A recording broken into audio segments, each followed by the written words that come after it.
السلام علیکم دوستو۔ دو چھوٹے سے لطیفے یاد آئے۔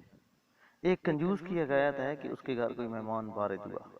اس کنجوس نے اپنے بیٹے سے کہا کہ آدھا کلو عمدہ گوشت لیتے آؤ۔ بیٹا باہر گیا اور کافی دیر بعد خالی ہاتھ لوٹا۔ باپ نے پوچھا گوشت کہاں ہے؟ بیٹا میں کسائی کے پاس گیا اور کہا کہ جو سب سے عمدہ گوشت ہے تمہارے پاس وہ دے دو۔ کسائی نے کہا میں تمہیں ایسا گوشت دوں گا کہ گویا مکھن ہو۔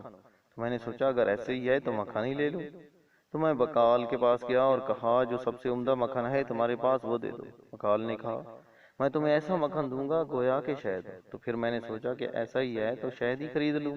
تو میں شہد والے کے پاس گیا اور کہا جو سب سے عمدہ شہد ہے تمہارے پاس وہ دے دو۔ تو شہد والے نے کہا میں تمہیں ایسا شہد دوں گا کہ گویا بالکل صاف شفاف پانی ہو۔ تو میں نے سوچا اگر یہی قصہ ہے تو پانی ہے، پانی ہی گھر میں موجود ہے، اس لیے میں خالی ہاتھ واپس آ گیا۔ باپ واہ بیٹے یہ تم نے بہت شاطرانہ عقل بھڑائی، لیکن ایک نقصان کر دیا، وہ یہ کہ ایک دکان سے دوسری دکان جانے میں تمہاری چپل گھس گئی ہوگی۔ بیٹا نہیں ابا ایسا نہیں ہے، میں مہمان کی چپل پہن کے گیا تھا۔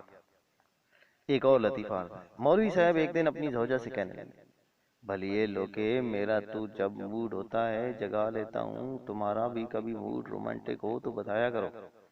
وہ کہنے لگی مجھے کہتے ہوئے شرم آتی ہے۔ مولوی صاحب نے کہا باہر الماری میں وہ جو ایک ڈبہ پڑا ہے، جس دن موڈ ہو عشاء سے پہلے الٹا کر دیا کرنا۔ دوسرے دن مولوی صاحب عشاء کے بعد گھر آئے تو ڈبہ الٹا پڑا تھا۔ خوشی خوشی کمرے کو گئے۔ یہ سلسلہ ایک ہفتہ جاری رہا۔ ہر گزرتے دن ڈبہ الٹا پڑا ہوتا تھا اور مولوی صاحب پچھلے دن سے کم خوشی کے ساتھ کمرے کو روانہ ہو جاتا۔ 8ویں دن مولوی صاحب عشاء کے بعد گھر نہیں آئے۔ زوجہ کو فکر ہوئی تو بچے کو بھیجا کہ مسجد سے ابا کی خیر خبر لاؤ۔ بچہ گیا اور کہا کہ خیریت ہے آپ گھر نہیں ہیں؟ مولوی صاحب نے کہا پہلے گھر جاؤ اور دیکھو ڈبہ الٹا پڑا ہے یا سیدھا۔ بچہ دیکھ کر واپس آیا اور بتایا کہ ڈبہ الٹا پڑا ہے۔ مولوی صاحب بس پھر پتر یا ابا رکھو تو یا ڈبہ رکھو۔